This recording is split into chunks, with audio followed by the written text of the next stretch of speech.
பெரிய நெல்லிக்காய் ஊறுகாய் எப்படி செய்யுதுன்னு சொல்லிட்டு செய்து காட்டுறேங்க. நான் இதை வந்து அரைச்சி செய்கிறேங்க. நான் ஃபுல்லாக செய்கிற ஊறுகாய் வந்து நெக்ஸ்ட்டு டைம் காட்டுறேன் நான் உங்களுக்கு.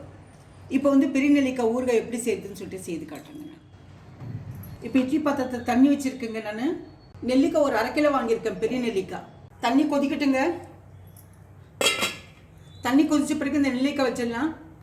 நெல்லிக்காய் வச்சுட்டு கொஞ்சம் வேகணுங்க. வெந்த பிறகு ஆட்டிடலாம். இப்போ ஓப்பன் பண்ணி பார்க்குறேங்க. தண்ணி கொதிக்குது. தண்ணி கொதிச்ச உடனே இந்த நெல்லிக்காய் வச்சிடலாங்க. நெல்லிக்காய் தட்டு பாருங்க, இது வேகணும்.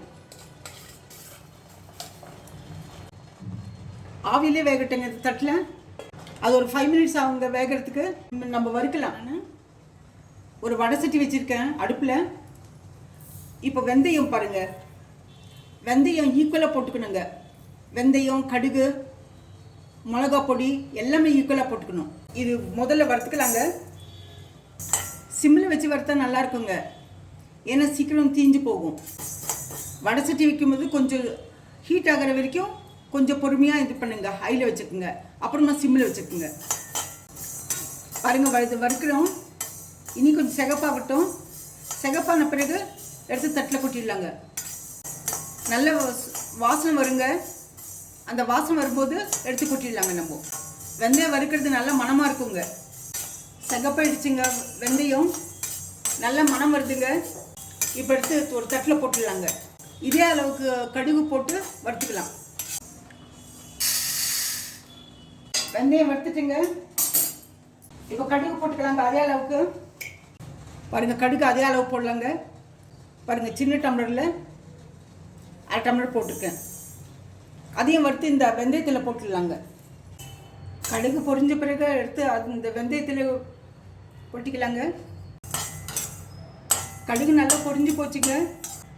அதையும் எடுத்து இந்த வெந்தயத்தில் இதை ஸ்டவ் ஆஃப் பண்ணிவிட்டு இந்த வெந்தயத்தில் கடுகு கொட்டிக்கலாங்க. இது 2 ஆறின பிறகு மிக்சியில் போட்டு பொடி பண்ணிடலாங்க. இப்போ நெல்லிக்காய் வெந்திருக்காய் பார்க்கலாங்க. பாருங்க, இது நல்லா உடஞ்சி மேலே வந்திருக்கு. நல்லா வெந்திருக்கும். பாருங்க பாருங்க, இந்த மாதிரி வந்துடுதுங்க. இப்போ நல்லா வெந்திருக்கும்னு நினைக்கிறேங்க. இப்போ ஆஃப் பண்ணிடலாங்க. ஸ்டவ் ஆஃப் பண்ணிடலாம்.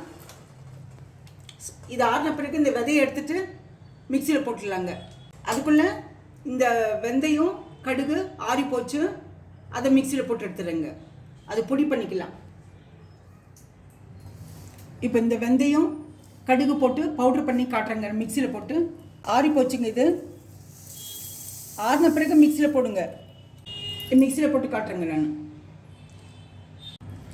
இப்போ இந்த வெந்தயம் கடுகு போட்டு மிக்சியில் போட்டு பவுட்ரு பண்ணி வச்சுருக்கேன் நான்.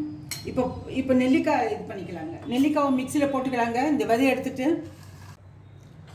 நெல்லிக்காய் விதை எடுத்துகிட்டு இந்த மாதிரி எல்லாம் பிரித்து போட்டிருக்குங்க. பாருங்கள், விதை எடுத்துட்டேன். எல்லாம் வெந்திருக்கு, நல்லா வெந்திருக்கு. இது பிரித்து போட்டிருக்கேன். ஆறி போச்சுங்க. இப்போ மிக்சியில் போட்டு காட்டுறேன் நான். மிக்சியில் தண்ணியே ஊற்ற வேண்டாங்க. அதில் இருக்க தண்ணியே போகும். இது ஆறி போச்சுங்க. இது மிக்சியில் போட்டு காட்டுறேன் நான். இந்த நெல்லிக்காய் தண்ணி இல்லாமல் மிக்சியில் போட்டு வச்சுருக்குங்க. நல்லா நைஸாக அடிச்சுட்டு நான் வடை சட்டி வச்சுருக்கேன். அதில் கொஞ்சம் நல்லெண்ணெய் ஊற்றலாங்க. நல்ல ஒரு கொஞ்சம் அதிகமாக ஊற்றிக்குங்க. இது சூடான பிறகு பூண்டு போடலாங்க. பூண்டு ஒரு கை பூண்டு போடுறேங்க நான். எண்ணெய் காஞ்சி போச்சு. இப்போ பூண்டு போடலாம். இந்த எண்ணெயில் வதக்கி விடலாங்க இந்த பூண்டை. இது ஒரு மாதமானாலும் கெடாது. ஊறுகாய் மாதிரி நல்லாயிருக்கும். ஊறுகாவே தான் இது நல்லாயிருக்கும். நெல்லிக்காயில் இரும்பு சத்து, நார் சத்து எல்லாம் இருக்குங்க. நீங்கள் தினம் வந்து தயிர் சாத்து கூட வச்சு சாப்பிட்லாம். இப்போ நெல்லிக்காய் போடலாம். புளி பெரிய எலுமிச்சப்பழம் அளவுக்கு கரைச்சி வச்சுருக்கேன். அதை ஊற்றிக்கலாம்.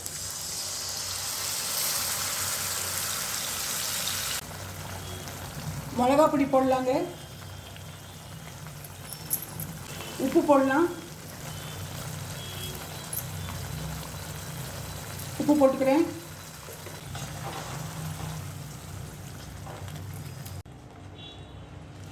இந்த பூண்டு இதிலே வேகட்டுங்க. நல்ல எண்ணெய் பிரித்தி வர வரைக்கும் இது வணக்கி விடலாம். எண்ணெய் பிரித்தி வரத்துக்கு முந்தி இது இந்த வெந்தய பொடி, கடுகு பொடி போடலாம். மிளகா பொடி, வெந்தயம், கடுகு எல்லாமே ஒரே ரேஷியோ போட்டுக்குங்க. அப்போ கரெக்டாக வருது. இப்போ பாருங்கள், நல்லா கெட்டியாக இருக்குது. எண்ணெய் பிரித்தி வர டைமில் இந்த வெந்தயத்தூளும் கடுகு பொடி ரெண்டும் மிக்சியில் அடித்து வச்சுருக்கிறது போடுறாங்க. அதையும் இதைய கலக்கி விட்டுடலாங்க.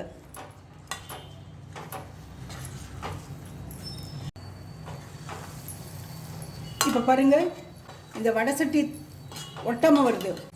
எண்ணெயை பிரித்தி பாருங்கள், எண்ணெய் பிரித்தி வருது. இப்போ இறக்கிடலாங்க. இந்த பூண்டு இதுலேயே வெந்திருக்குங்க. இதை ஊறுகாய் மாதிரி தொட்டு சாப்பிட்டா ரொம்ப அருமையாக இருக்குங்க. ப்ளஸ் ஆரோக்கியமாக இருக்கலாம். இது சாப்பிட்டா ஒவ்வொரு ரெசிப்பியும் ஆரோக்கியமாக இருக்கிறதுக்கு தான் செய்வேன் நான். இதில் நார் சத்து, இரும்பு சத்து நிறைய இருக்குங்க. இது ஆறின பிறகு ஒரு பாட்டிலில் போட்டு வச்சிடலாங்க. இது கெடாமல் இருக்குங்க. ஆஃப் பண்ணிவிட்டேன், ஸ்டவ் ஆஃப் பண்ணிவிட்டேன். இது வந்து ஆறின பிறகு நல்லா ஒரு பாட்டிலில் போட்டு வச்சிடலாம். போட்டு வச்சுட்டாக்க 2 மாதமானாலும் கெடாதுங்க. நல்லாயிருக்கும், இந்த ஊறுகாய் நல்லாயிருக்கும். இந்த ரெசிபி பிடிச்சிருந்தா லைக் பண்ணுங்கள், ஷேர் பண்ணுங்கள், சப்ஸ்கிரைப் பண்ணுங்கள். அடுத்த ரெசிபியில் பார்க்கலாம்.